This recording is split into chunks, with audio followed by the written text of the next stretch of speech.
शुभा और शेर, एक दिल छू लेने वाली कहानी। एक छोटे से गांव में शुभा नाम की एक बहादुर और समझदार लड़की रहती थी। वो हमेशा जंगल में खेलने जाती, लेकिन कभी किसी से डरती नहीं थी। एक दिन वो रोज की तरह जंगल की तरफ निकली ही थी कि अचानक उसे झाड़ियों में हलचल सुनाई दी। पहले तो उसने सोचा कि शायद कोई हिरन होगा, लेकिन जैसे ही वो आगे बढ़ी, उसके सामने एक बड़ा सा सुनहरा शेर खड़ा था। उसकी दहाड़ से पेड़ तक कांप उठे। लेकिन आश्चर्य की बात ये थी कि शुभा को डर बिल्कुल नहीं लगा। शेर ने घूरते हुए उसकी तरफ देखा और शुभा ने धीरे से कहा, अगर तुम मुझसे लड़ना चाहते हो तो मार डालो, लेकिन अगर तुम मुझे समझना चाहते हो तो मैं तुम्हें दोस्त मान लूंगी। शेर उसकी बात सुनकर शांत हो गया। उसने अपनी आंखें नीचे कर ली, जैसे किसी ने उसके दर्द को समझ लिया हो। असल में वो शेर घायल था और भूखा भी।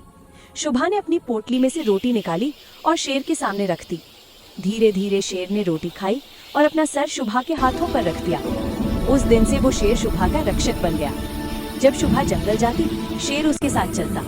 गांव वाले पहले तो डर गए, लेकिन बाद में समझ गए कि ये शेर शुभा का दोस्त है और किसी को नुकसान नहीं पहुंचाता।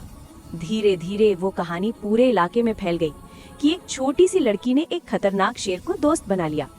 और ये कहानी आज तक लोगों को सिखाती है कि हिम्मत और प्यार से दुनिया का सबसे बड़ा डर भी जीत लिया जाता है।